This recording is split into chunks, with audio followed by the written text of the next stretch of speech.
wait a little bit, Jack. Yeah, no. Okay. Okay. So, can people see my screen?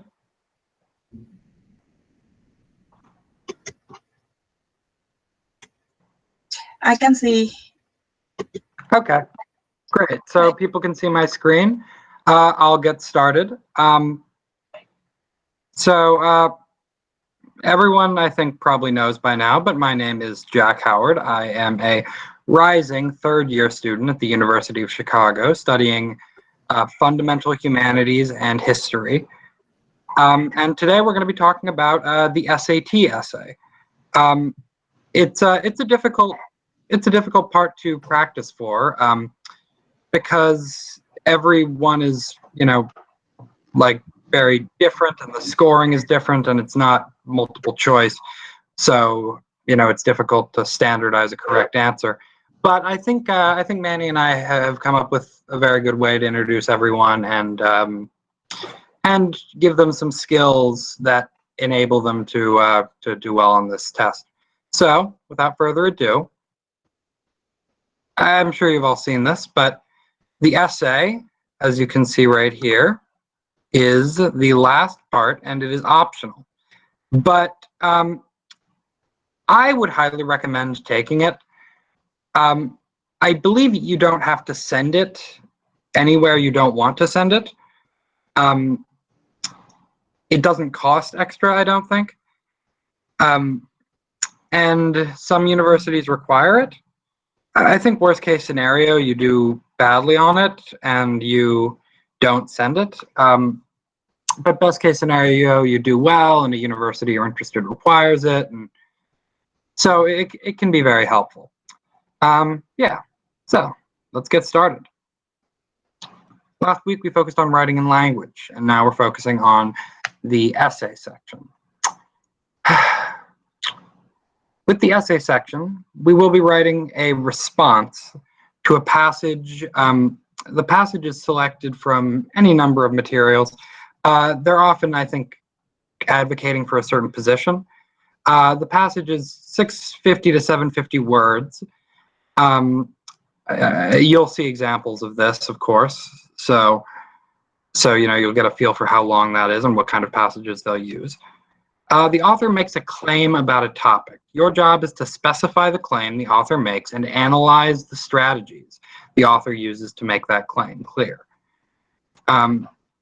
Writing essays can definitely prove to be difficult, but we tried to isolate the important elements of the essay you'll be reading and the essays you'll be reading and writing, and give examples of essays that have been scored, that were already scored by the College Board, so you can see what they're looking for, what they aren't looking for, what they score for, and how the scoring works.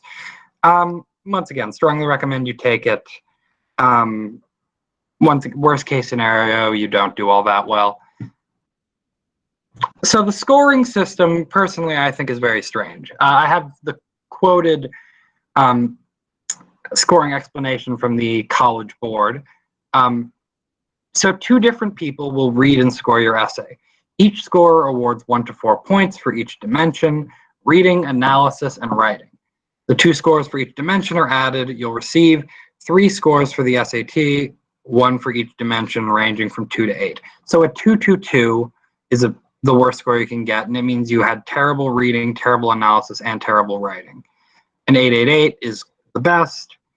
An 862, for example, would mean you got perfect reading, acceptable analysis, and pretty mediocre writing. Yeah, I'll stop for one moment now and see if any of you have any questions. Put them in the chat box if you would like, or put any questions you might have in the chat box if you would like, or raise your hand. Is there a way of raising your hand on this? Or I guess just put them in the chat box if you have a question, or if you'd like to speak up, put the question in the chat box. There's no raising. What? There's no raising hand here. Okay. Well, if nobody has any questions now, just please please put them in the chat box whenever you do. It can be kind of confusing. I'll admit that. I was confused when I was taking it in high school, and that sort of hurt me, I think. So, did not allow me to excel as easily as I would have liked to. So, ask any questions you have, and I think it's important to understand the test before you start working on it. So, reading. This score is about how well your essay shows that you have understood the source of the text. Do you use evidence from the text, paraphrasing, direct quotes, or both, well enough to demonstrate your understanding? I would recommend using both, personally. I remember they tend to like quote analysis, and they like good choice of quotes. So what you don't want to do is just give long multi-sentence quotes and then not analyze them. What you want is shorter one sentence, 1-2 sentence, or less than a sentence quotes, and explain why they support what you're saying. You want to talk about the quotes, not just kind of display them. Manny, you want to take it for a while? Yeah, sure. So analysis on the SAT essay is all about how well you're analyzing the passage and how well you explained how the author builds their argument to persuade the reader using evidence, reasoning, and other specific parts or elements of their argument.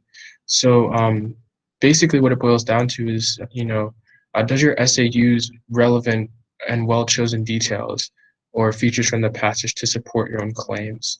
And that's basically trying to, this part of the score for your essay is all about asking which specific information and details did you use from the passage, and how did you break them down and explain them in a way that makes sense? How did you explain those details in a way that shows what the author or writer of that passage was trying to say? It's not necessarily about your own personal view on the topic, but it's all about your interpretation of what the author was trying to say through the words or details or numbers or whatever information they included in their passage. It's all about how well you broke down that information and used it to explain how you think the author was developing their own argument about the topic they're speaking on. The next part and the third and final part of the scoring that you'll get for your SAT essay is writing. And as the name suggests, the score is all about how well you use the language, how well you're writing. And not necessarily on the ideas that you're writing, but more so on how well you're able to craft and create your response. So how well did you write your response? Is the structure of your essay clear?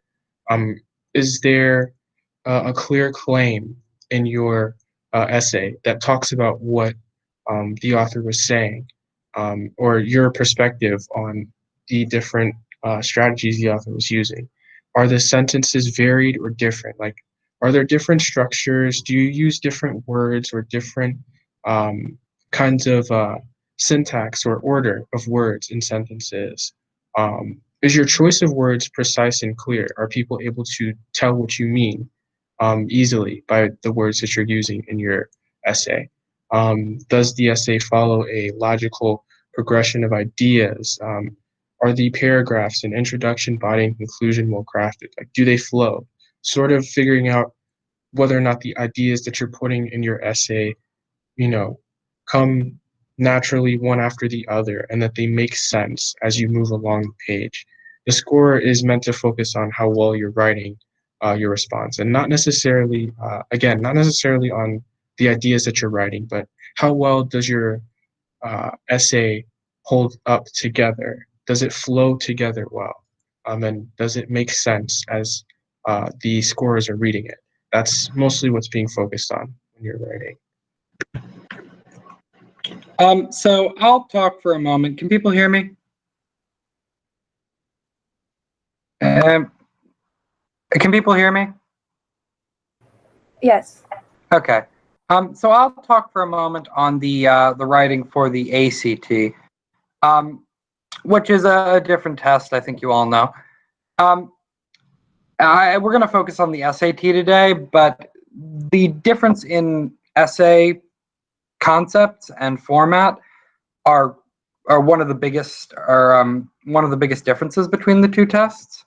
So for anyone who might be interested in taking the ACT, I thought I would very quickly explain this. From the ACT's website, quote, "The test describes an issue and provides 3 different perspectives on this issue. You are asked to read and consider the issue and perspectives, state your own perspective on the issue, and analyze the relationship between your perspective and at least one other perspective on the issue. Your score will not be affected by the perspective you take on the issue." This is only a 40-minute section, and there's, the reading is very minimal. This one is most different from the SAT in that your perspective and your opinion does matter. They aren't going to give you a score based on whether they agree with or think your opinion is right, but they do want you to talk about it. It's a lot more free form in the sense that you can have a range of opinions while the SAT writing is less argumentative and more analytical. If you think that this is a far more interesting or better type of question for you to answer, then maybe you would want to consider taking the ACT, especially if you plan on taking the writing. Yeah. So, what to look for in passages? A claim. This is really important. Understanding the claim that the essay is making, or that the passage is making, is key to shaping your essay. A claim is a statement that presents an opinion or stance on a certain topic. While it can sometimes be tricky to pick out the claim in a passage, claims tend to look like the following statement. Increasing state or federal funding for schools will improve their students' performance. Decreasing social media usage among teens can help them combat depression and other mental health issues. Usually claims show up at the beginning of those passages in the first or second paragraph. However, make sure to search for the sentence or a series of sentences like this. The claim is not always just one sentence. Sometimes it's 2 or 3. It normally shows up in the first 2 paragraphs. You're allowed to write on the piece of paper that they give you with the passage on it. And I would recommend underlining the claim when you find it. The claim is usually something like these two, in the sense that they are statements that are definitely held by the author, that the author obviously agrees with, but that are not simple statements of fact. Increasing state or federal funding for schools will improve the students' performance. That is definitely something that the author believes if they wrote that, but it's not a simple statement of fact. You have to back that up with evidence. And the rest of the essay will normally be made up of that evidence and the reasoning that connects the evidence. So look for statements like this, big statements that force an opinion, that, agree with something and actually say something, but that are not simple statements of fact. Like, the sequoia is a very large tree that can be found in California, is not a claim. That's a fact. The sequoia is endangered and needs to be protected. That is a claim. Or it's endangered is not a claim. The sequoia is an important, beautiful tree that needs to be protected from extinction is a claim. Okay. Manny, you want to go with evidence? Yeah, definitely, sure. So evidence is probably one of the most other important parts of a writer's argument, and even your own arguments when you write in the essay response.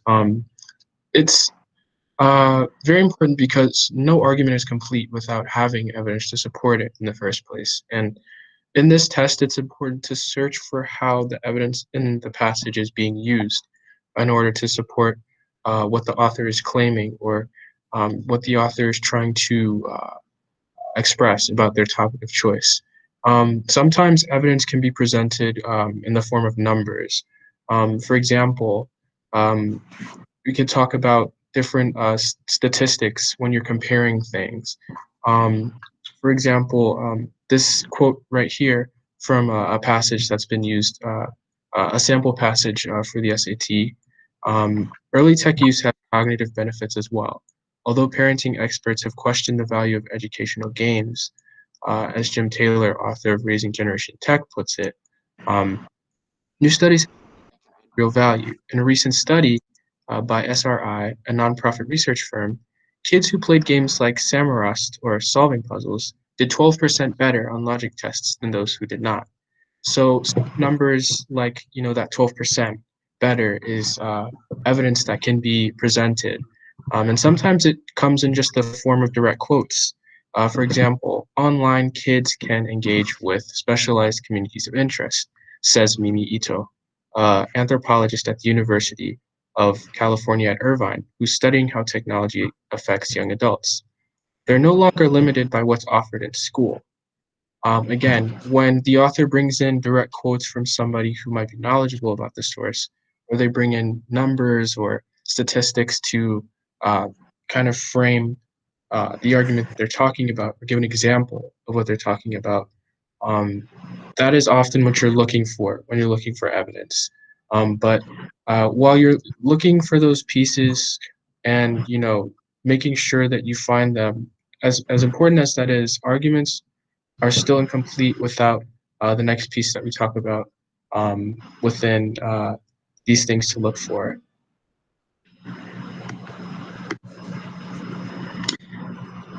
Manny, why don't you go with reasoning too, since they flow together so well?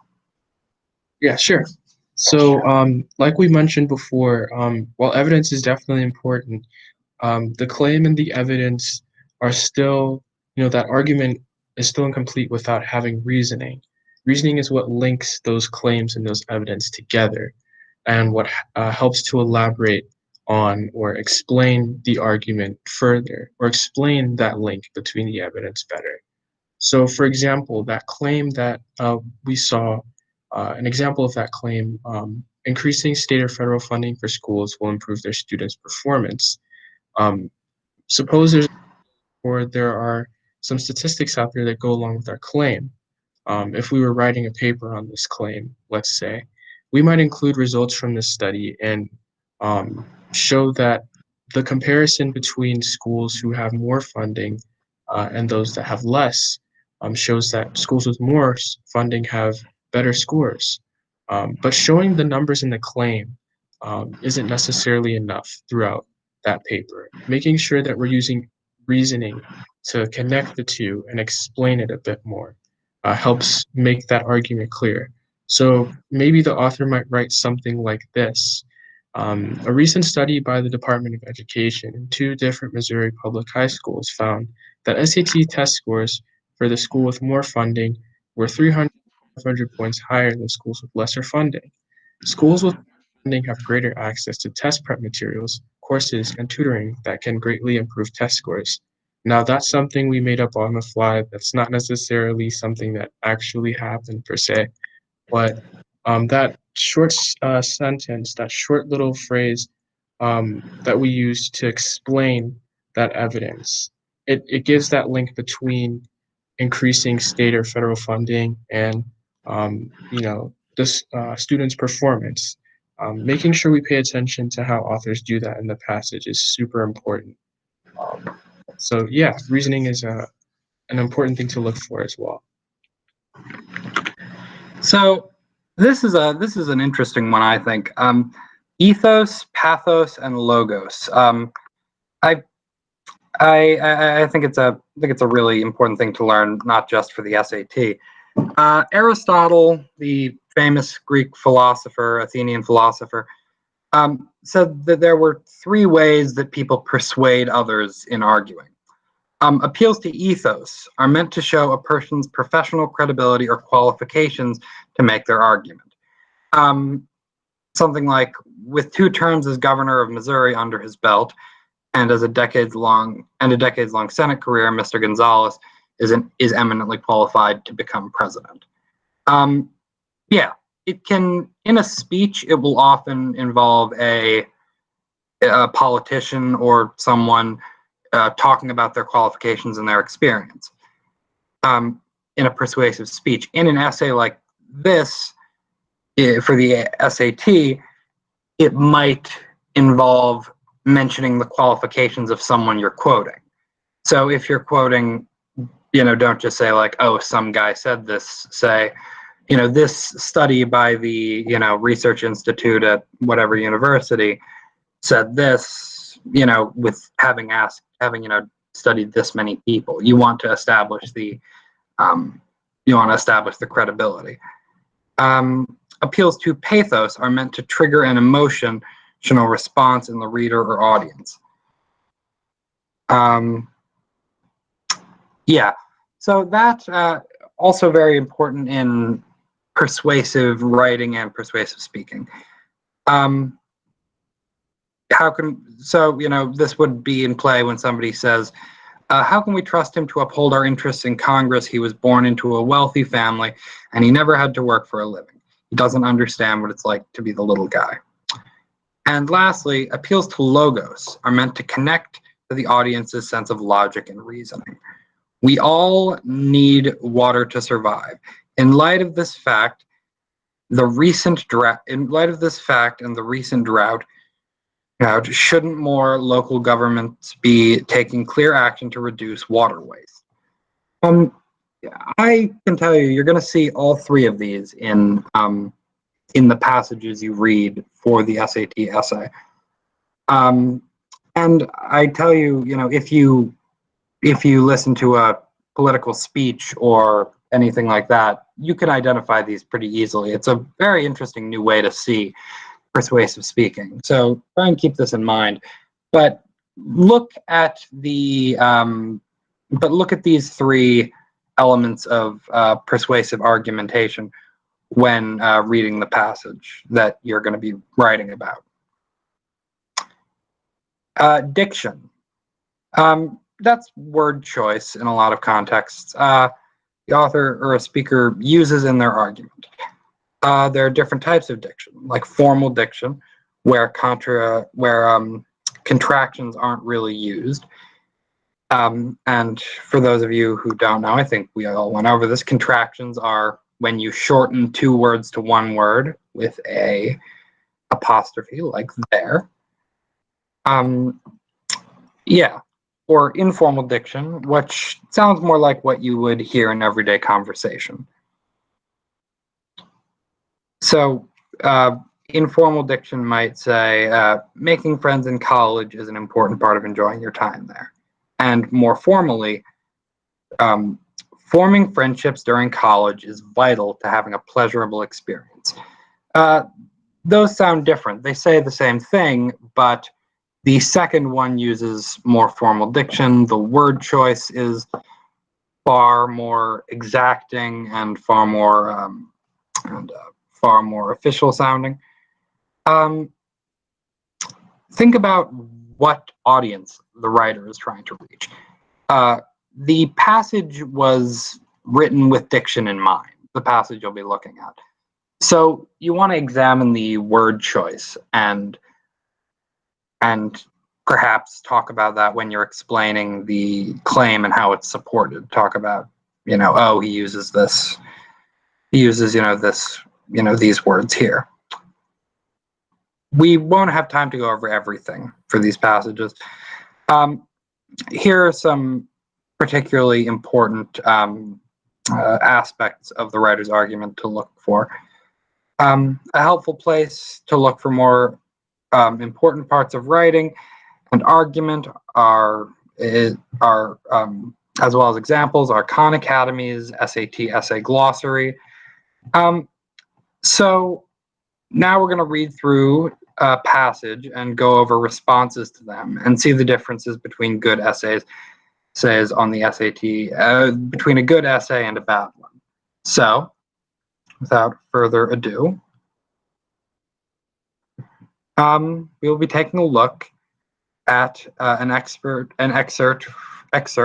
from Dana Gioa's, can't pronounce the name, Why Literature Matters. Afterward, we'll dive into a few of the responses and see what is different between them and why one is better than the other.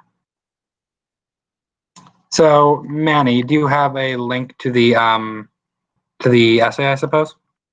Yes, I just dropped it in the chats. So if everyone could use that link to go to the passage and maybe take some time to read through it and see everything in it, that would be great. Yeah, I think I think 5 minutes would be enough. I'll put that roughly on the timer. That should be enough time to go through and without rushing too much. Try and look for the claim, everyone.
Okay, so that's 5 minutes.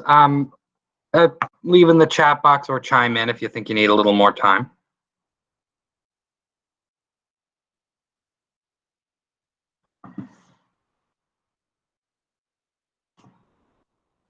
Everyone had time to get through that, I guess? Okay. Okay, great.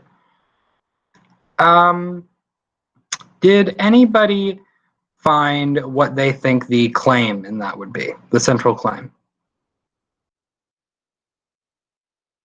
And can you unmute yourself and read it aloud if you think you did?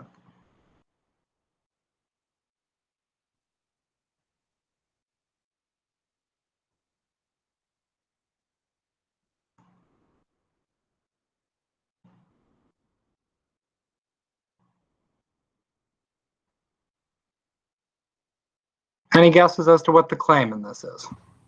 I think I found it. Okay, read it aloud if you would. Yes. That individuals at a time of crucial intellectual and emotional development bypass the joys and challenges of literature is a troubling trend. Yeah, I think that I'd agree with that. Manny, what do you think? Yeah, I think that definitely is could be the claim. Another part though that I do think uh, someone else might be able to see as a claim is the sentence right after that paragraph, where it says that such a long-standing and fundamental cultural activity should slip so swiftly, especially among young adults, signifies deep transformations in contemporary life. So I guess depending on what you gain from the passage, it's possible to see that the author might be saying um, the decline of reading is troubling, or rather, the decline in reading um, can be troubling for more than one reason, I guess. But that is definitely a sentence you'd be able to say is a claim. Nice, nice. So, so this response, sorry, this response right here is a 2-2-2 response, the lowest score anyone can give. Why don't you take a second to read that over and then we can discuss it.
Oh, sorry.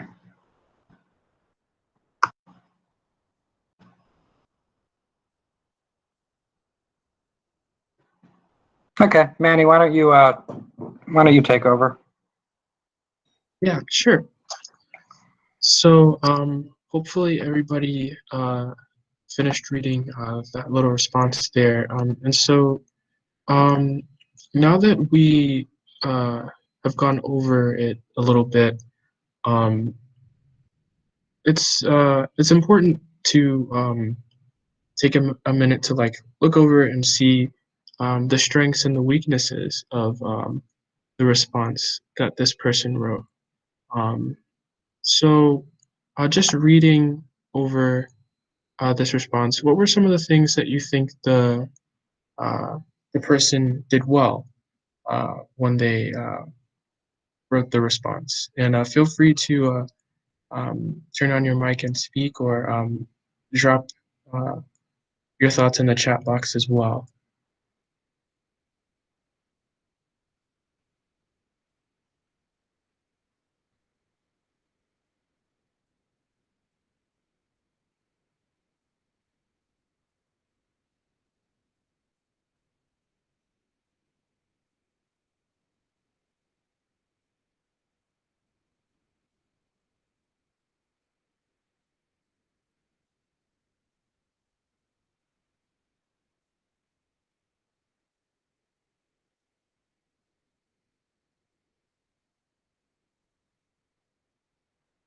Well, if anyone isn't ready to share just yet, I think it might also be helpful to um, look at um, the reasoning for the scoring that the person received.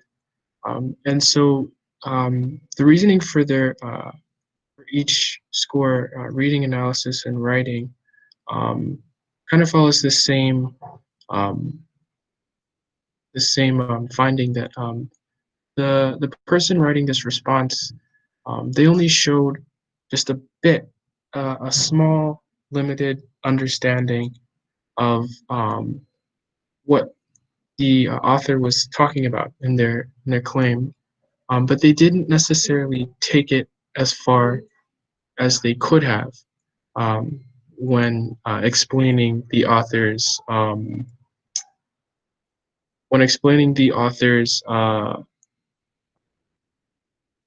intentions, or I guess the author's specific claims of their argument. So for reading, the College Board talks about why they gave the reading score a 2 for this response. And again, like I just mentioned, they talk about how the response shows like a limited understanding of the text, and that the writer does show an understanding of the central idea, especially when they talk about that sentence, or those like short phrases where they say, "Our society is actually losing interest in literature, and society as a whole will become more free, innovative, and productive through reading."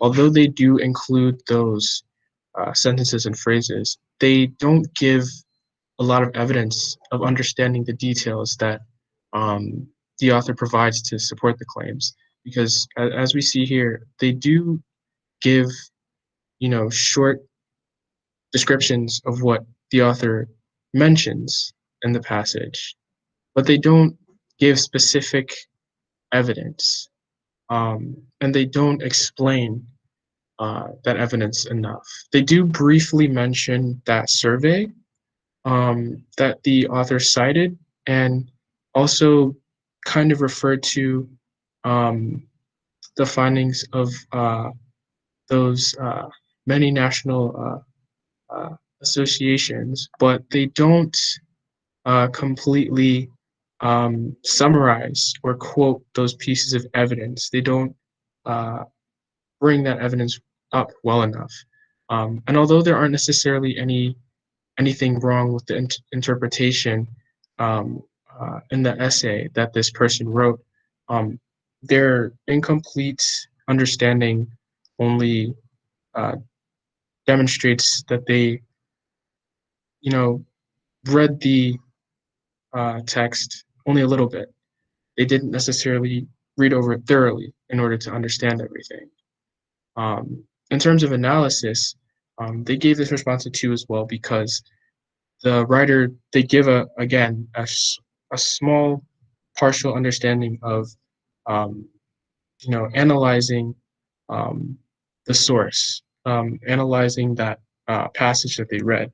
The writer of this response does um, you know it does identify in a general way some of the evidence that the author draws on. They talk about surveys, polls, and other articles, but they don't talk about how those pieces of evidence actually help support the author's argument. They just mention that those things exist in the passage. They don't talk about they don't talk about how important including surveys, polls, or articles is in helping to support the author's argument.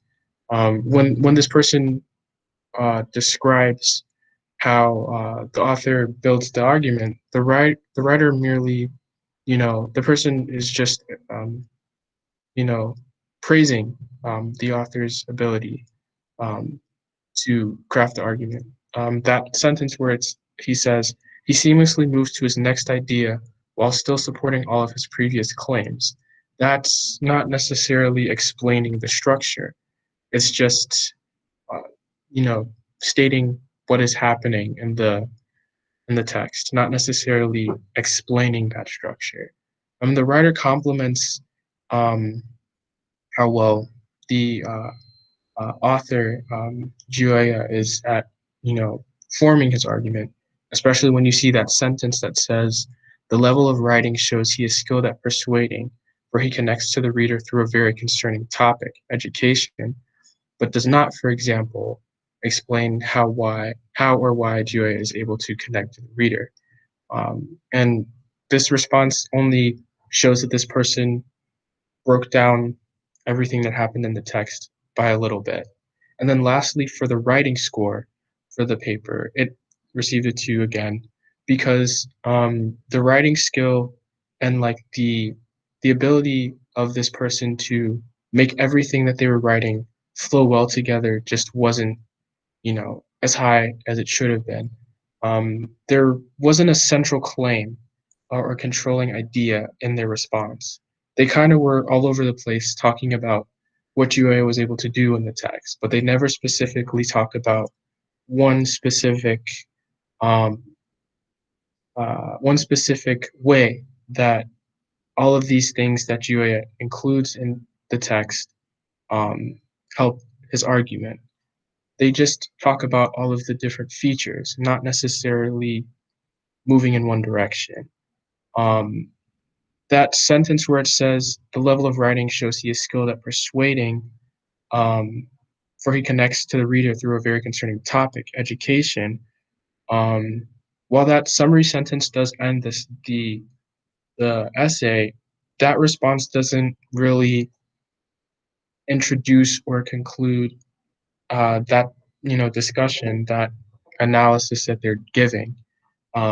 It does show some progression of ideas throughout the response, but the response is only one paragraph long, and it's not able to show how far this person was able to take their analysis of the text.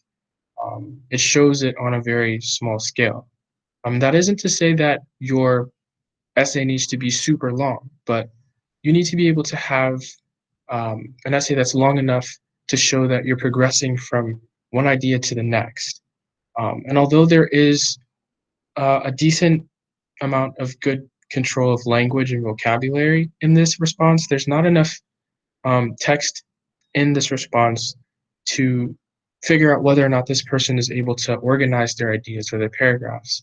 And those are most of the reasons why the paper showed partially successful writing. So mostly with this response, um, it's just all about having a little there, but not enough.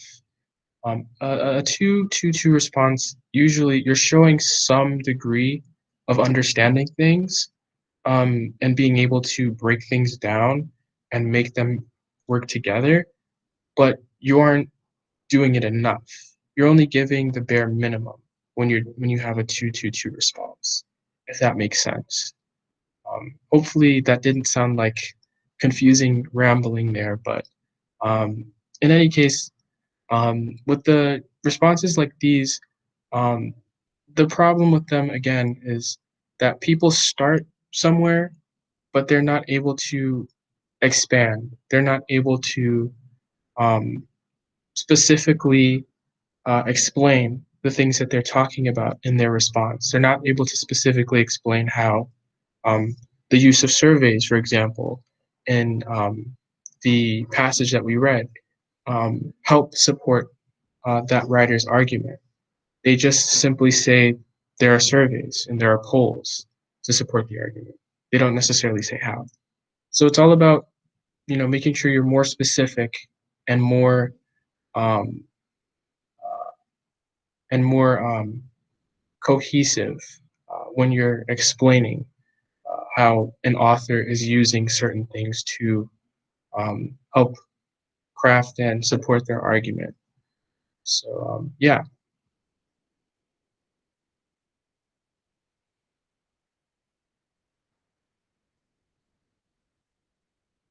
Jack, I think you're muted.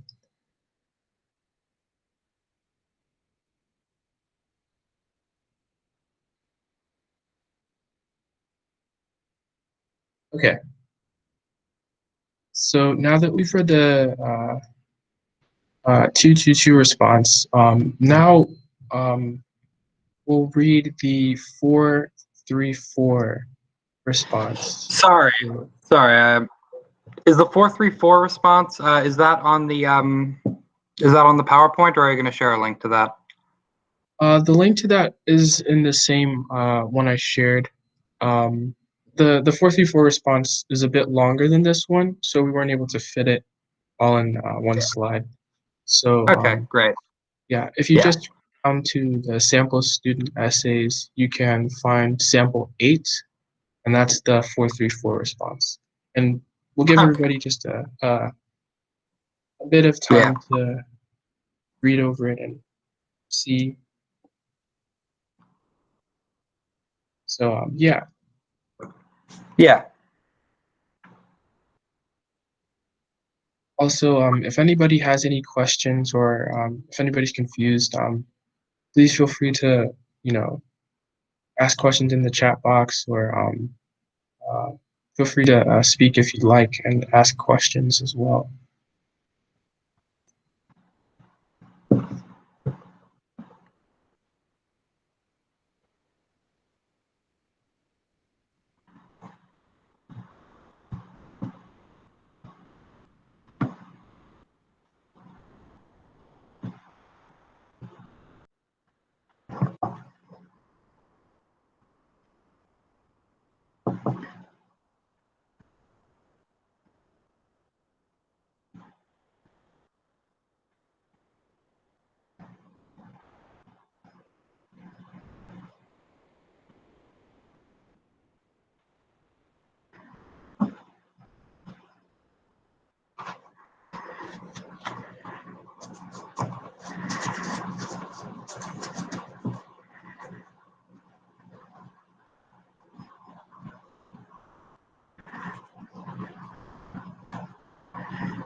All right, let's take just probably another minute or so to read over the response and see how we're feeling about how well the student wrote it.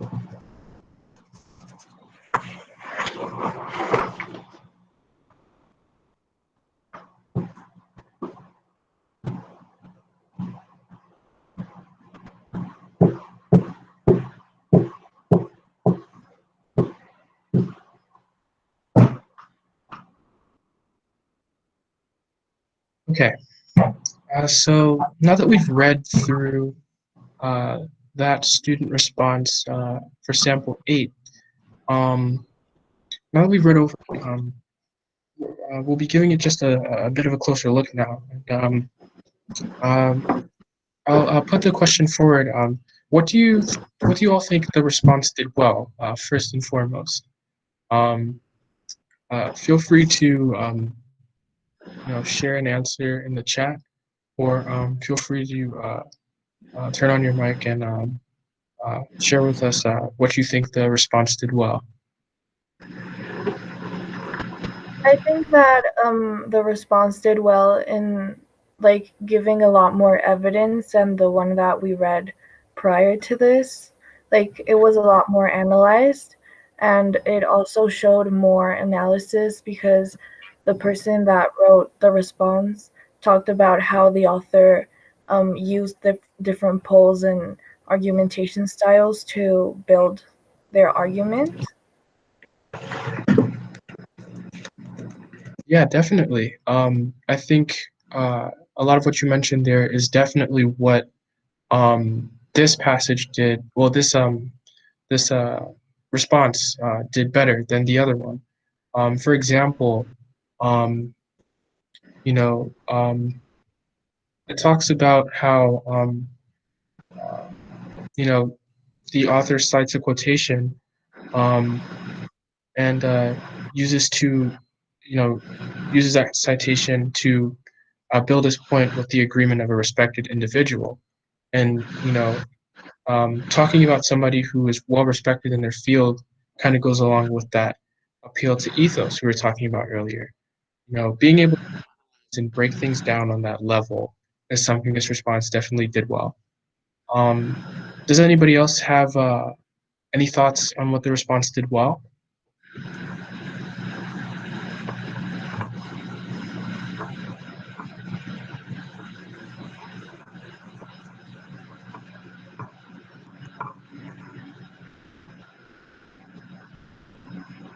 Something else that I might add about what this response did well was, the writing in this passage, this student response. The text that they wrote was a bit long.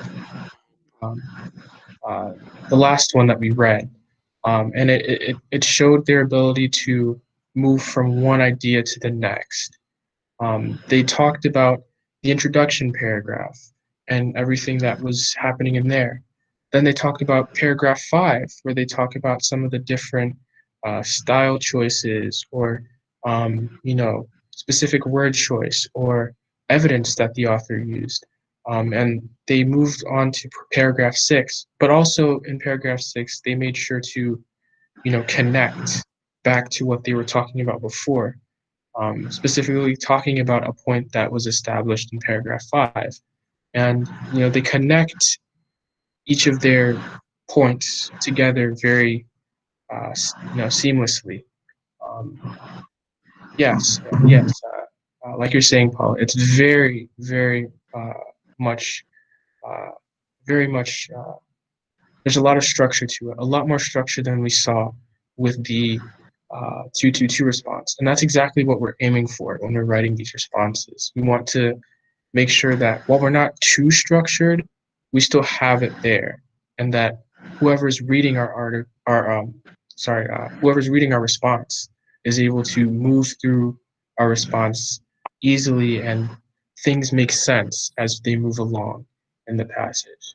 Um, were there anything, were there any things in the response that you think uh, weren't so great?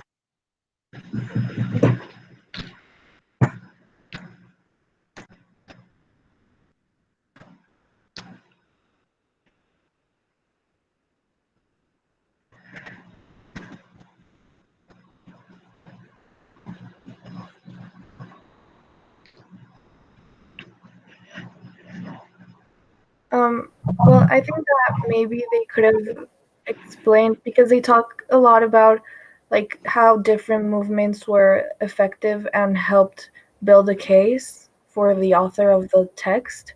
But I think that maybe they could have explained it a bit better and talked about why they were effective in building an argument. Yeah, definitely, for sure. And a lot of what you were talking about there is something that the analysis section that the scorers wrote about this response uh, had in it. It talked about how this person could definitely clearly explain and show how well GOA can craft their argument, or how well that argument shifts and moves in that uh, passage. But like you were mentioning, there's still a little bit more completeness. They say that the analysis lacks thoroughness and completeness needed to receive a higher score. And like you were mentioning, they gave an example that there's no indication of why those moves were effective. Like you were talking about movements, they didn't necessarily explain why or how, you know, the moves that the author was making in the passage were effective in shaping their argument. So yes, uh, the analysis section received a 3 for that reason. It was definitely solid, but it could have elaborated just a little bit more. But I do think what you mentioned in where it went wrong is something that counts for an improvement that could be made.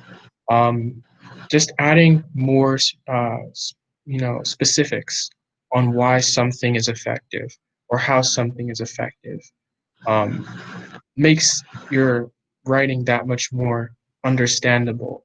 People can figure out why an author's choice to include this or their choice to say these things actually help their argument when you write like that. Being more specific about those things uh, can definitely help you score a bit higher on your responses. And not even just that, but it can allow people to more clearly, see uh, what the arguments and details of that passage are doing. Um, so yeah, those were the difference between the 222 response and the 434 response for this specific passage.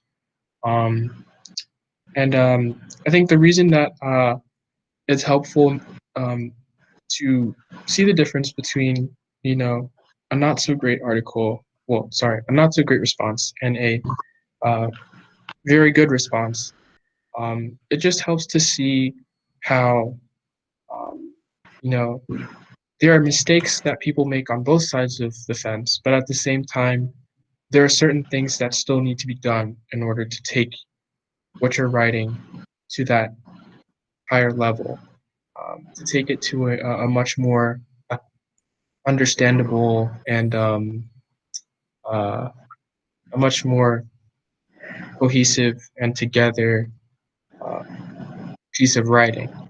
Um, so yeah, that was the difference between those first two responses. And now I think it might be a good time to maybe take a break for a minute Yeah, I was gonna say. So why don't we all come back at 12 after? Sound good to you, Manny? Yeah, that sounds good. Okay, see you then. So we'll all come back around 5:17. Oh, I was thinking come back at. Why don't we come back at 5:15? Actually, sorry. Oh, 5:15. Oh, yeah, yeah, that's cool. Okay, I'll see everyone in 10 minutes. All right.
Okay, so,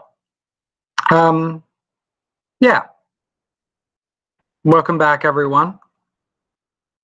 I'll give everyone a second.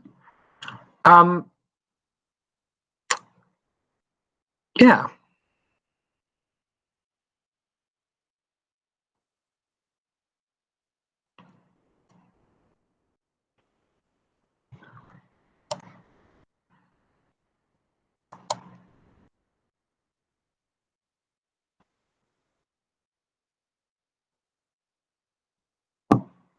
Okay, so, right now, I am going to send a link to a Google Doc. Tell me if anyone has trouble. Tell me if anyone has trouble accessing this.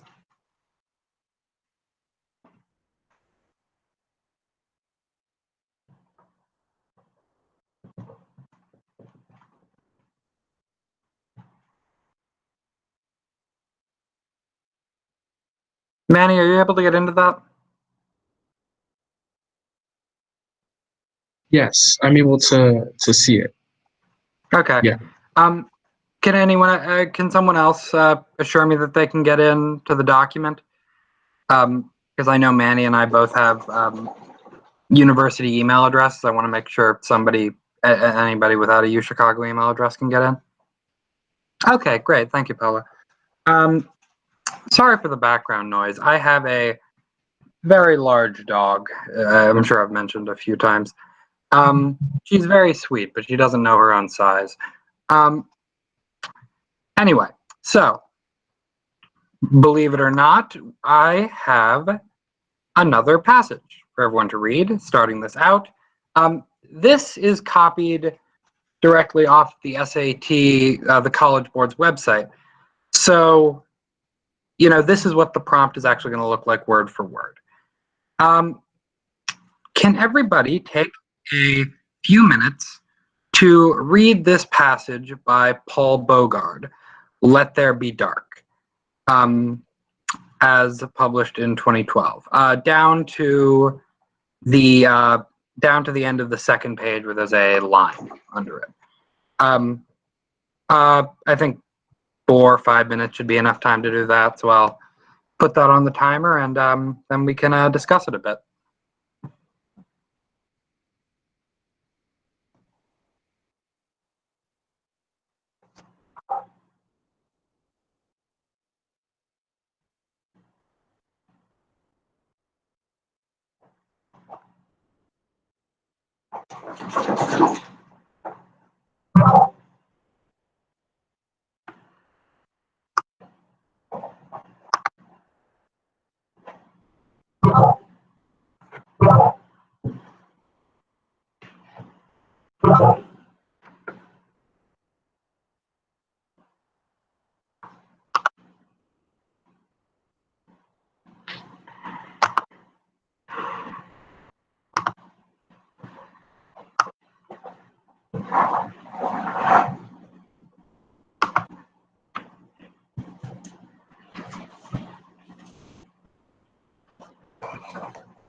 Okay, so I think this is. I'm willing to guess people had enough time to read through this. If anybody hasn't finished reading, put it in the put that in the chat box, and I can give another minute. But yeah. So I would like it if before we actually start talking about the specific essays, could anyone tell me where they think the claim is?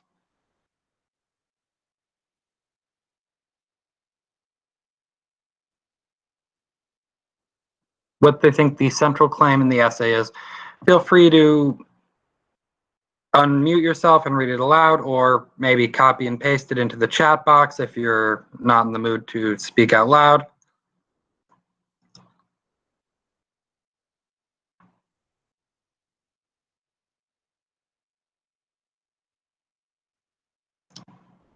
Anyone?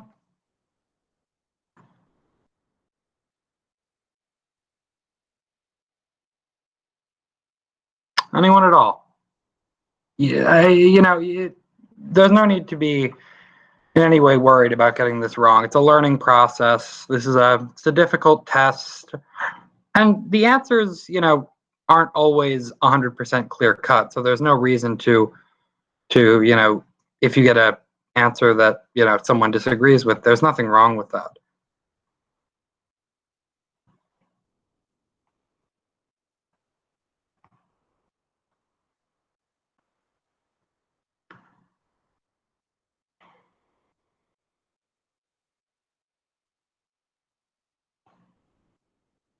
Okay. Well, so Manny, let's you and I talk a little bit about what we think the claim in this is. So sorry, let me switch back to it. Oh, my camera's off. When I look at this particular passage, I don't know, in the first paragraph, I see a lot of appeal to pathos, don't you? Definitely. I see a lot of it. Yeah. And I think, a claim can have that, but it's generally more of a, argumentative statement, not a specific example. Like, this is talking about a family's cabin on a Minnesota lake, and this whole passage is not about a family on a Minnesota lake. So I think, where do you think it is? Yeah, so I think also in that same first paragraph that you were talking about, I think that that portion where Bogard talks about how I worry we are rapidly losing night's natural darkness before realizing its worth. I think that statement there, although it doesn't necessarily like specifically say, you know, this should be this or this should be that.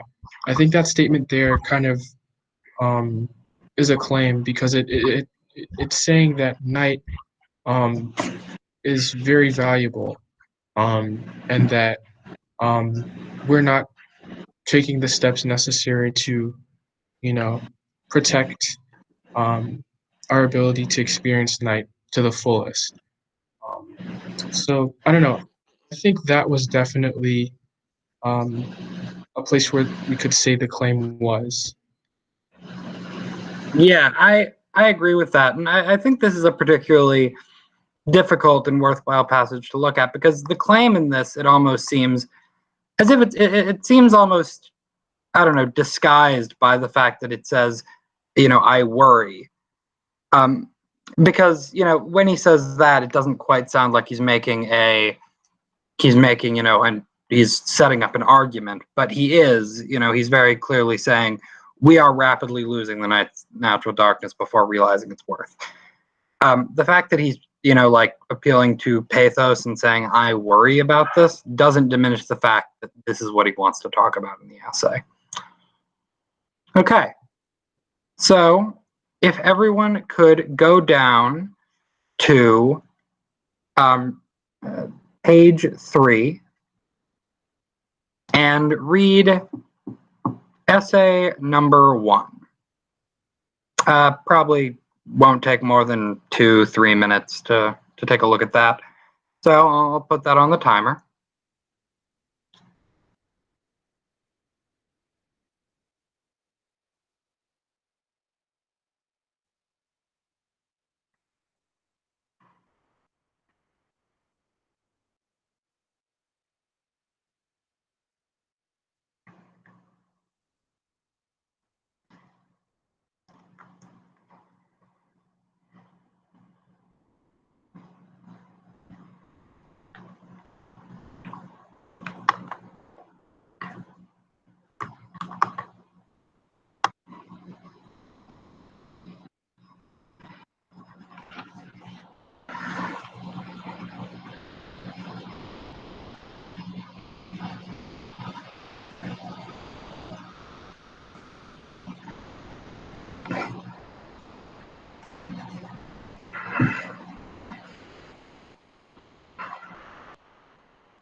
Okay, so I think that was probably enough time.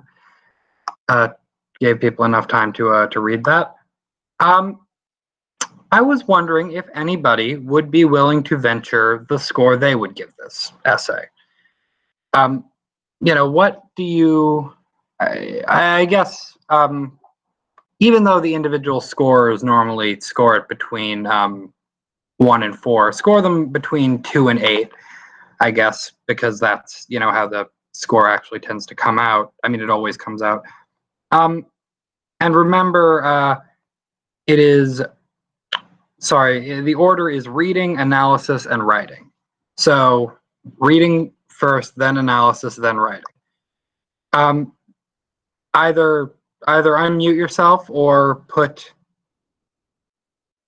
in the chat box what you would give this essay if you were a grader, between 2 and 8 for each of the 3 categories.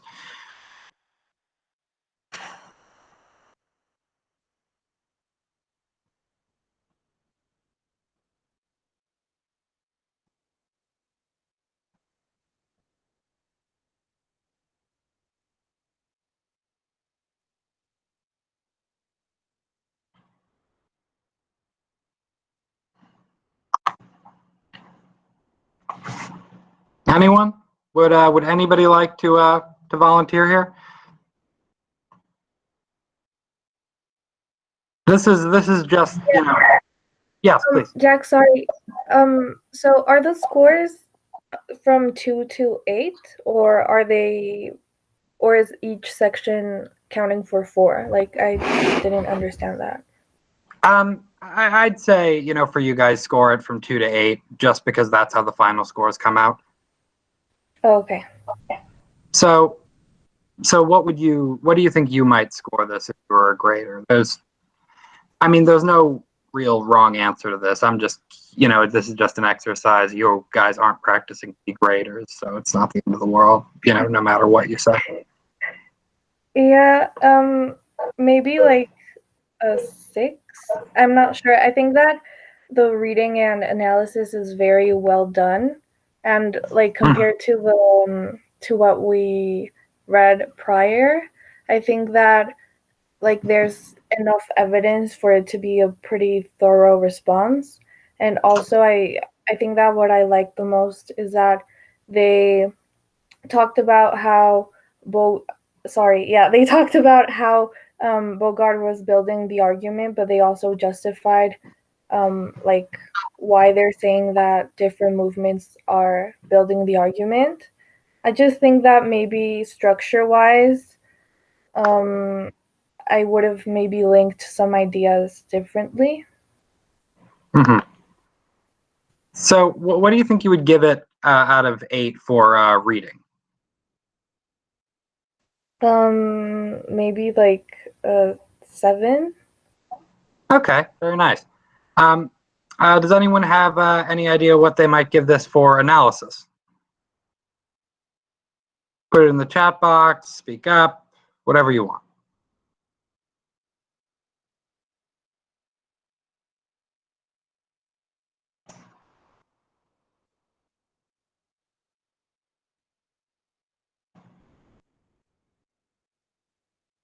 Does anyone have any ideas what they might give it for writing? What they think of the writing of this essay?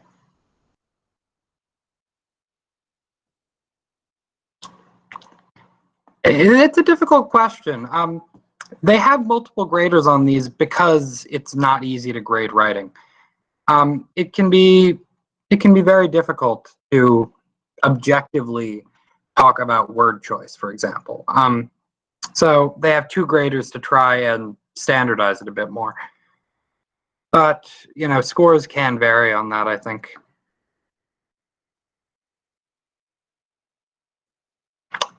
Well, in reality, this essay got a respectable 444. I don't think it's anyone's goal score, but I'd say it wouldn't be bad for someone starting out working on this section of the test. It got the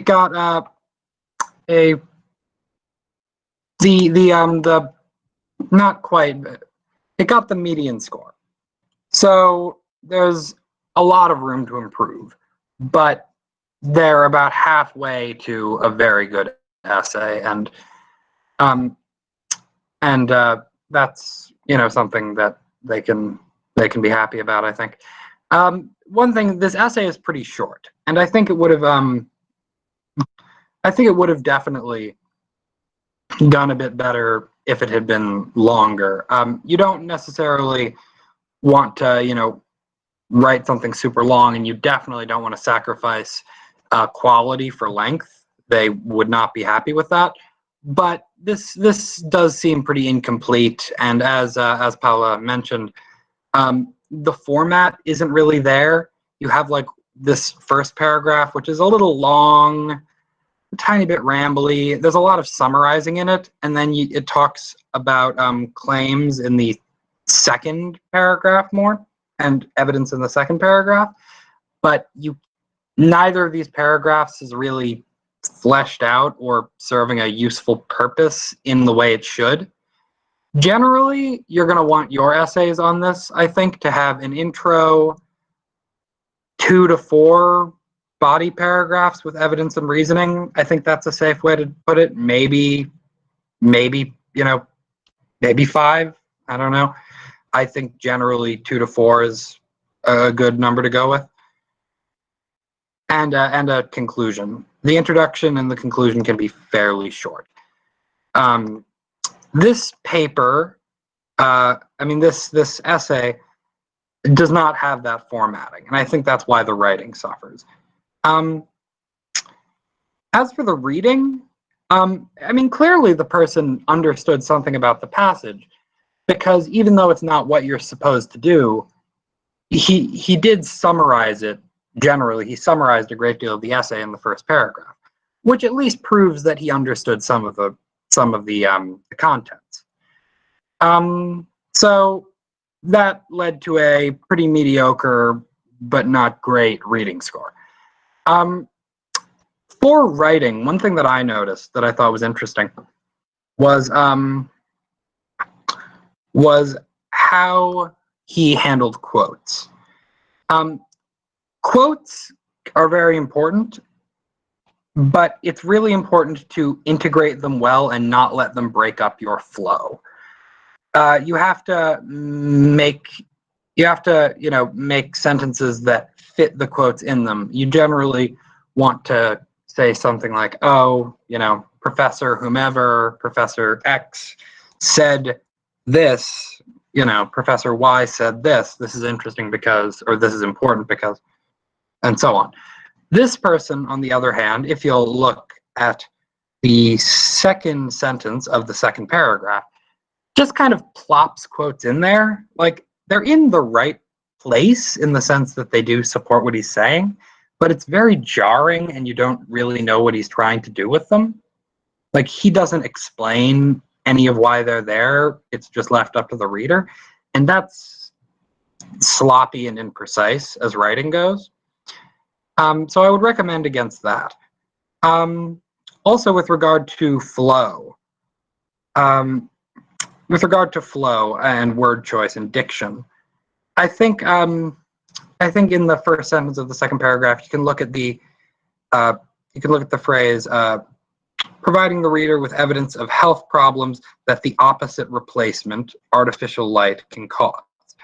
I think referring to the opposite replacement and then comma, meaning it's in a positive, artificial light, I think that's pretty wordy and could be taken down a bit. I think that things like that hurt his writing score, or her writing score, because opposite and replacement is sort of redundant, and they don't want redundancy, they want concision. Yeah. I don't know, maybe I'm being too hard on this essay when I speak about it, though, because it really does have some positive elements to it. Like we spoke earlier about the importance of examining the passage writer's diction and their word choice. And he or she who wrote the essay does that, specifically with regard to the word cancers. That is a decent point that they make, that cancer is a very jarring thing to talk about and it draws attention. I do think the essay writer harps on this a little bit too much. But they did try and examine word choice and the impact that a specific word has on the rest of the sentence. Now, it's also worth noting in this how the word cancers wasn't as much of the choice of the passage author, because that's the name of the disease. It's not like, he said, it's not like, a better example might be if he had said vicious cancers or malignant cancers, because that would be more of a choice on the author's part. While the fact that there is evidence of it causing cancers, that's just a fact. But still, at least he tries, or she tries, to I keep getting Bogard mixed up with the essay writer. The essay writer at least tries to examine specific words and go inside of the quotes rather than, just letting the quote speak for itself. Yeah, I would also say that. Sorry. I think this essay just doesn't have. It doesn't have enough variety to it. It doesn't give enough different examples of Bogard's writing or evidence. I think if he had maybe 3 or 4, frankly, it is, as I said, just not long enough. If he had 3 or 4 points similar to the one with the cancers, his analysis score would have gone up. Even if they hadn't all been great, he probably would have had his analysis score go up. So from this example, I'd like everyone to take away the importance of structuring.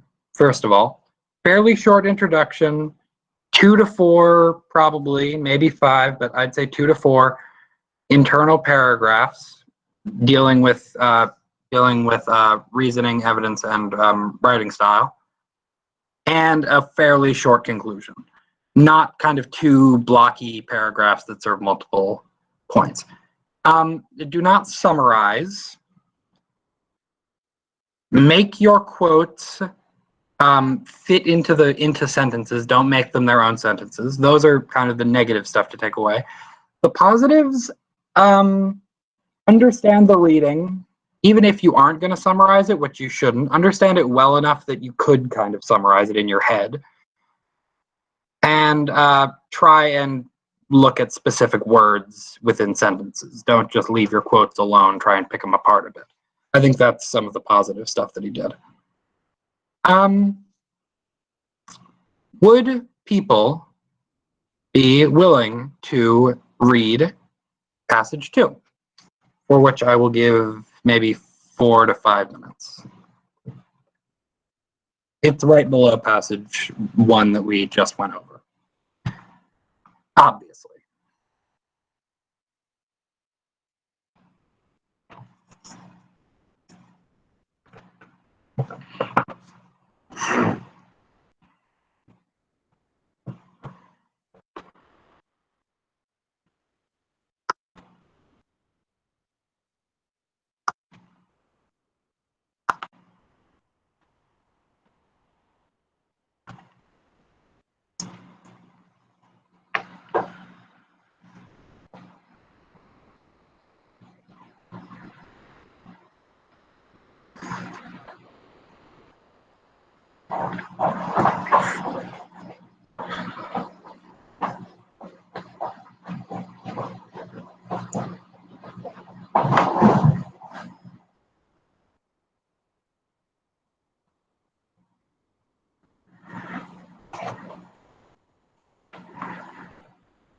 Okay. Well, I think that was enough time for everyone to read it through. It's not too long. Does anyone have any thoughts on this essay, and or is anyone willing to give to tell the score they would give this essay if they were a grader?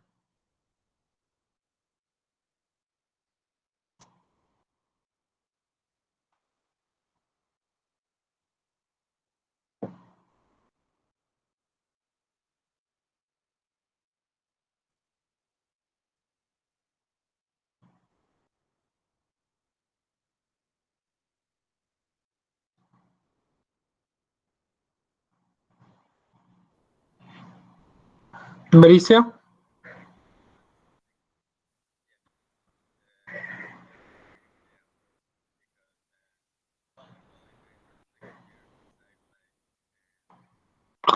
Mauricio, you're unmuted. Do you have something to say?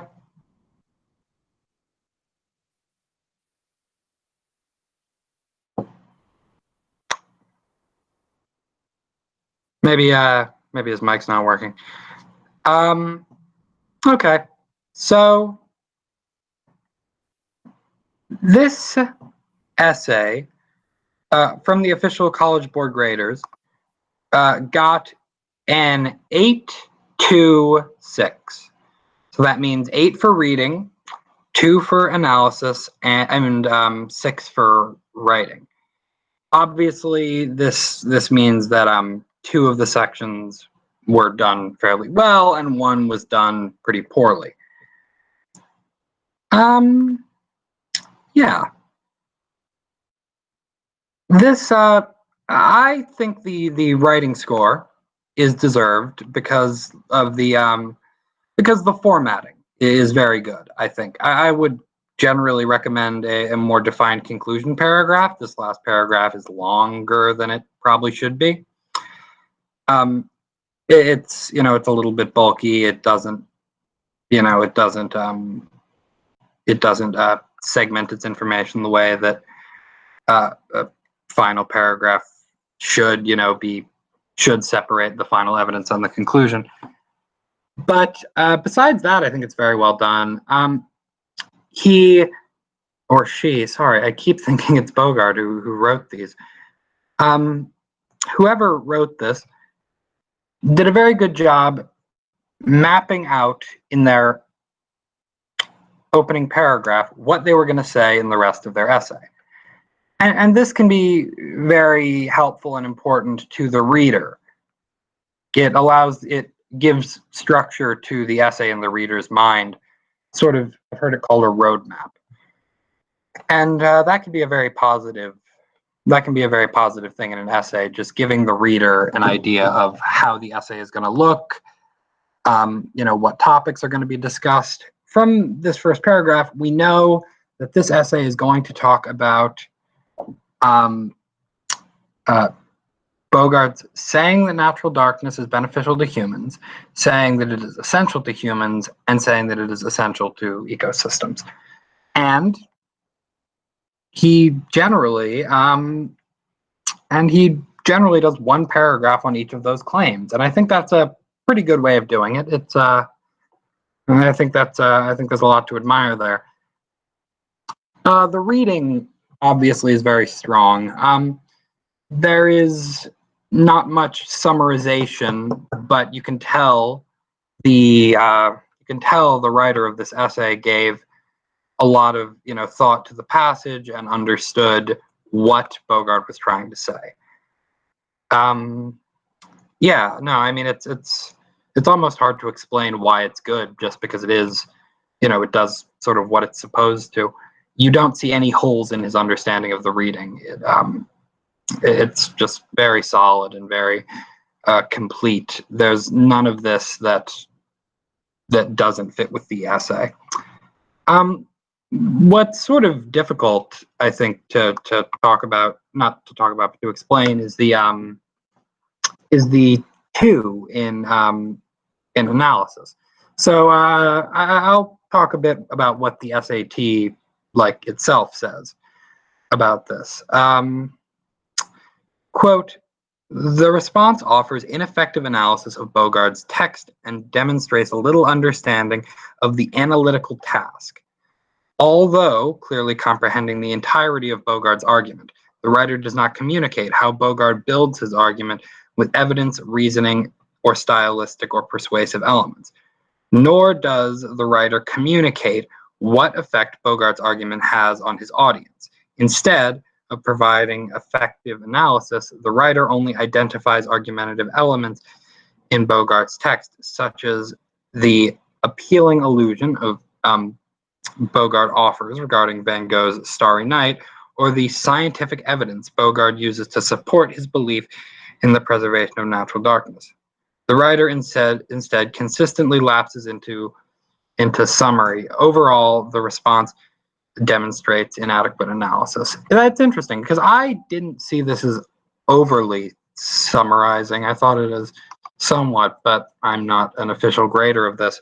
But yeah, I think one thing they're saying that's important, though, that's being discussed there, is how it's not enough to just pick out the sort of points that the author is making and display them.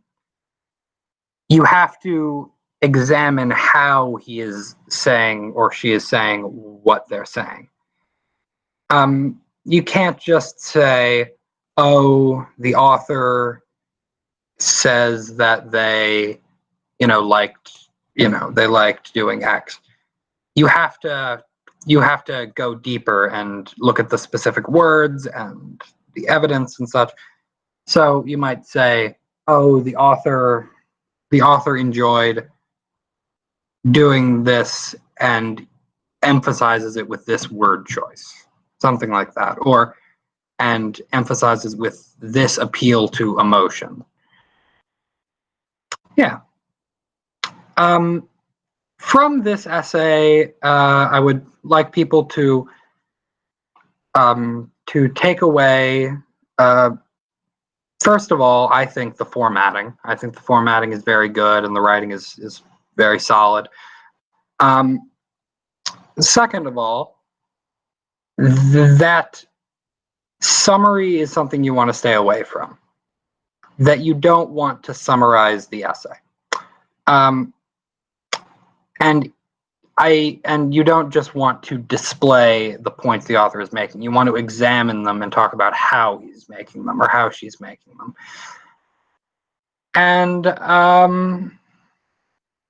yeah, third of all, just you want to fully understand the passage.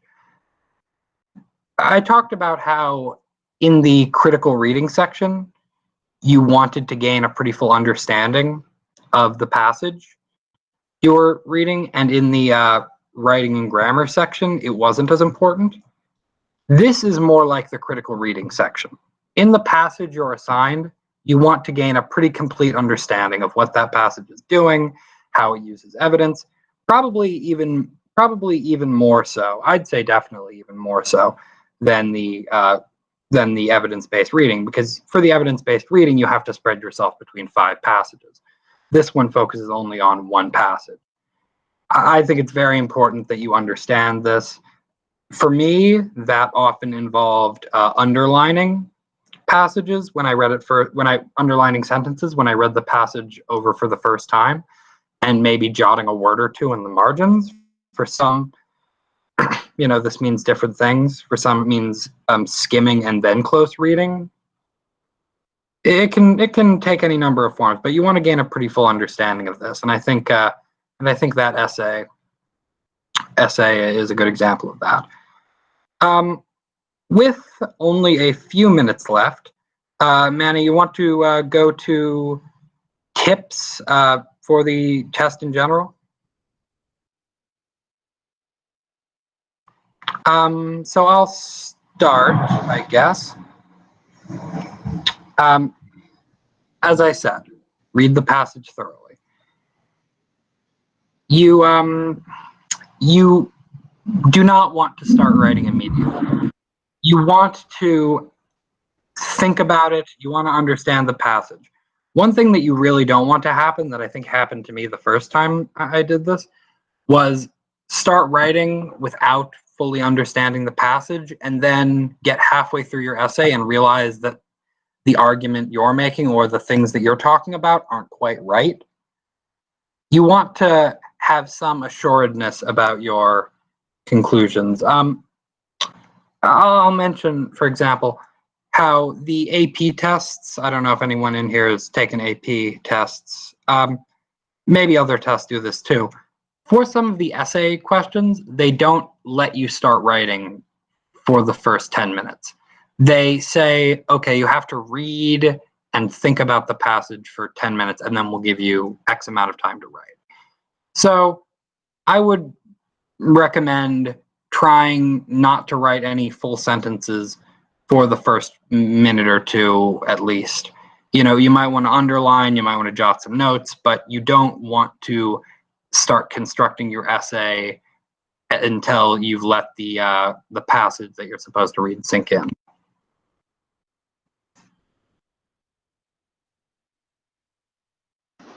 Matt?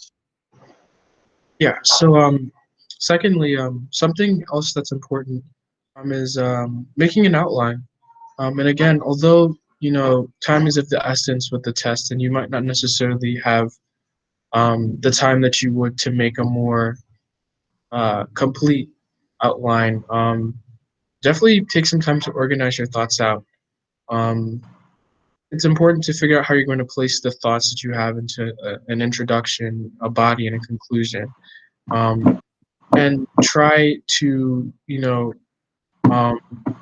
structure your thoughts, clearly so that you'll have more clarity on where you're going with your essay and how you can transition between the ideas that you have more effectively. A lot of times, just having a little outline can be the difference between scoring well in your reading and not scoring so well. So yeah, making an outline is very important. Yeah. Proofread as you go. Spelling isn't the most important thing to focus on. I don't think that they penalize it too badly with difficult words. You just want your spelling, for example, probably to be good enough that they don't, notice that it was a very badly spelled essay.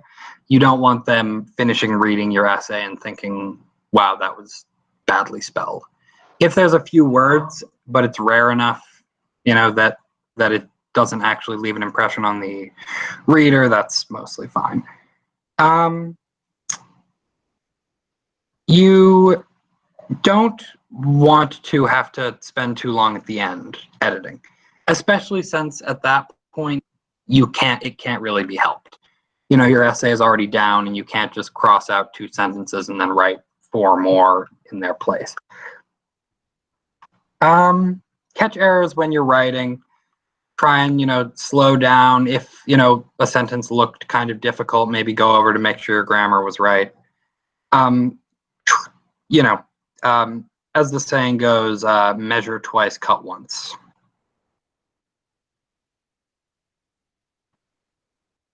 And I think that is about all we have for today. Time is just a little over.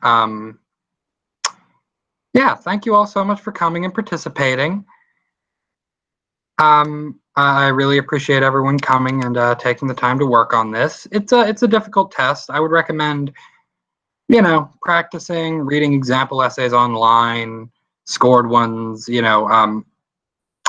thinking about how to cover, both evidence and reasoning, not just relying on evidence.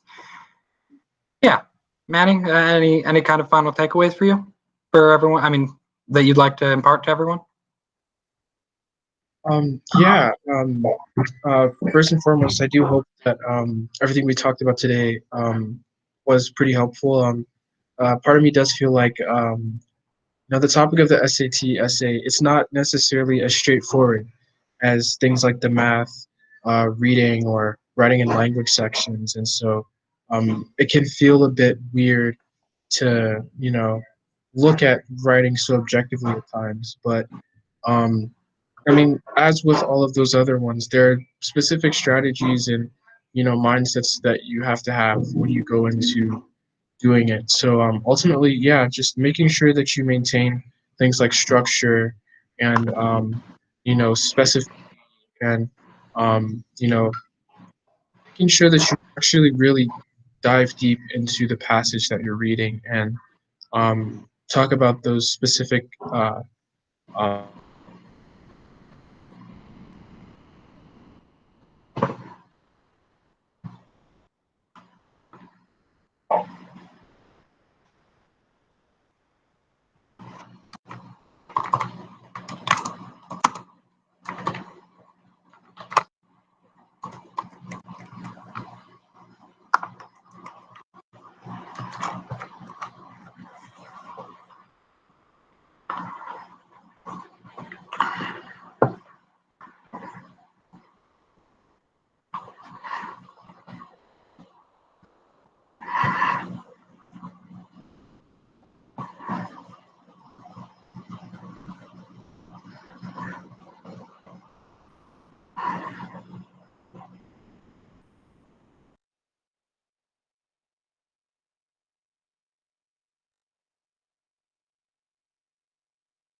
Hello? Hey, sorry. I think there was an internet thing. Manny got kicked off and my internet froze up.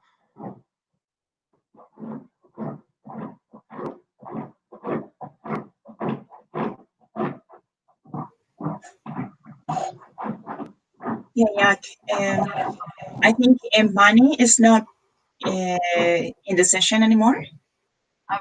Yeah, he just 1 sec, sorry. Well, give me one. Yes, sure. Yeah, Manny, it looks like has been kicked off or disconnected because of the internet. He just messaged in the WhatsApp chat. Perfect. Yeah, I see that. I see that. Yeah, I don't know. Something happened at the end because I got disconnected too, but I'm back. Anyway. Yeah. Perfect. The guys are still waiting for some information.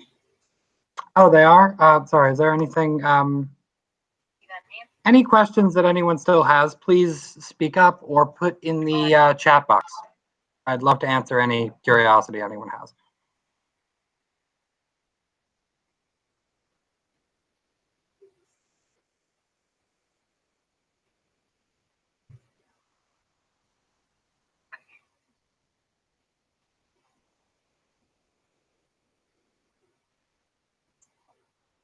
Alan, Marco, any remaining questions?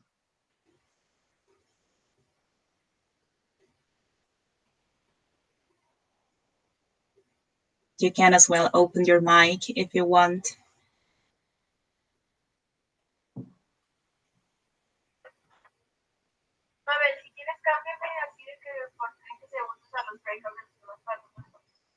Me asustaste, porque no estaba así de repente normal. Sorry. Estaba yo en Babilonia. Voy a todos. A todos los breakout rooms. Déjame.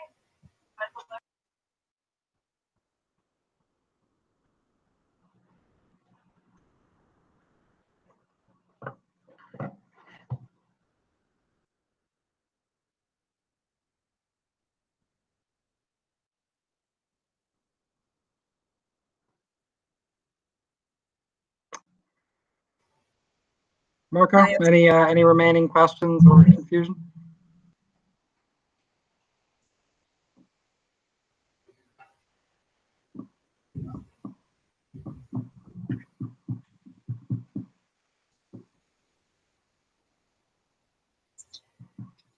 I also think many of them got disconnected, maybe.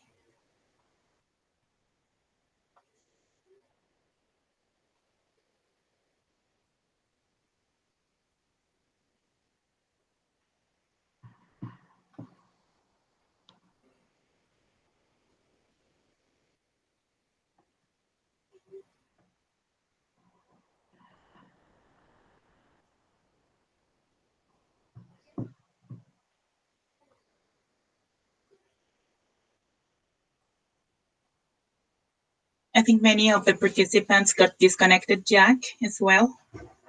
Yeah, I think that's definitely possible. Yeah. I don't know. Maybe there's a big storm system in the Google data centers or something. Sure.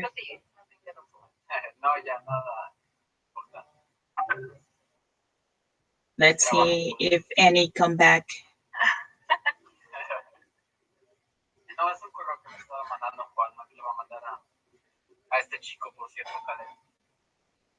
I mean, Manny and I had mostly gotten our points out, so I'm not sure if anyone feels the need to. Okay, so for today, it's all. It's everything. Yeah. Yeah. Okay, perfect. Well, we have Marco here, and want to thank you, Marco, for joining the SAT prep with Jack and Manny, and looking forward to see you in the next SAT prep next Monday, and it will be the regular link with Zoom this time. Yeah. Thank you.